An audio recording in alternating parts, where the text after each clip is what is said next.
Smart city project లో భాగంగా కరీంనగర్ నడిబొడ్డున నిర్మించిన మల్టీపర్పస్ పార్క్ పక్కా కమర్షియల్ గా మారిపోయింది. పార్క్ మెయింటెనెన్స్ కోసం టెండర్లు దక్కించుకున్న కాంట్రాక్టర్ ఇష్టారాజ్యంగా ఫీజులు వసూలు చేయడం, బల్దియా అనుమతులు లేకుండానే దాబా ఓపెన్ చేయడంపై విమర్శలు వ్యక్తమవుతున్నాయి. నిబంధనలను తుంగలో తొక్కిన మల్టీపర్పస్ పార్క్ పై మైత్రి ఛానల్ ప్రత్యేక కథనం ఇప్పుడు చూద్దాం. కరీంనగర్ సిటీ సెంటర్ లో పార్కు ఉండడం, పిల్లలు పెద్దలు ఇందులోకి వెళ్లేందుకు ఆసక్తి చూపిస్తూ ఉండడంతో ఇదే అదనుగా అందినంత దోచుకునేలా కాంట్రాక్టర్ వ్యవహరిస్తున్నారు. పార్కుకు సంబంధం లేని స్థలంలో ఫుట్పాత్, రోడ్లపై 2 వీలర్, 4 వీలర్ వెహికల్స్ పార్కింగ్ చేయిస్తూ ఫీజు వసూలు చేస్తున్నారు.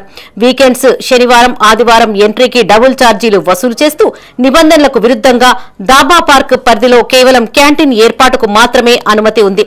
సంబంధిత కాంట్రాక్ట్ ఏజెన్సీ షరతులను ఉల్లంఘించి హోటల్ దాబాను ఏర్పాటు చేసింది.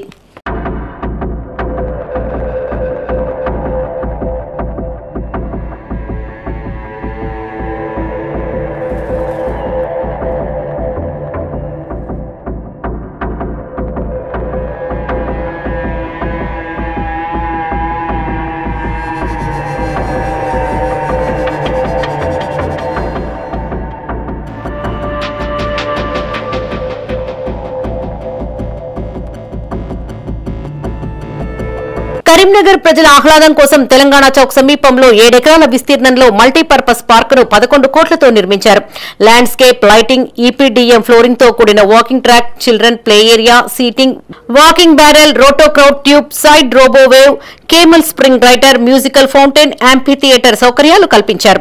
ప్రజల నుంచి నామమాత్రపు ఫీజులతో పార్కును నిర్వహించాల్సి ఉండగా పార్క్ స్పేస్ ను పూర్తిగా వ్యాపారమయం చేస్తున్నారని విమర్శలు వినిపిస్తున్నాయి. అంతేకాకుండా నిబంధనలకు విరుద్ధంగా అధికంగా ఎంట్రీ ఫీజులతో పాటు పార్కింగ్ ఫీజు వసూలు చేస్తున్నారనే ఆరోపణలు లేకపోలేదు.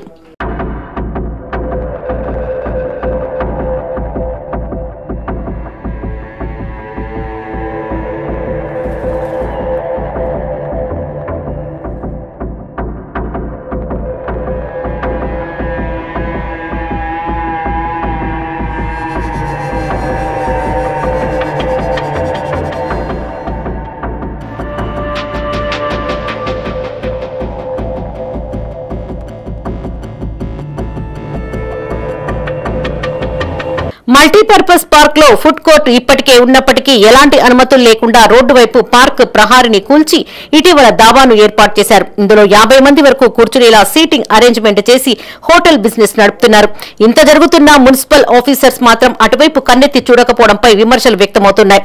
కాగా అనధికారికంగా ఏర్పాటు చేసిన దాబాను తొలగించాలని నిర్వాహకులను మున్సిపల్ కమిషనర్ ప్రఫుల్ దేశాయ్ ఆదేశించారు.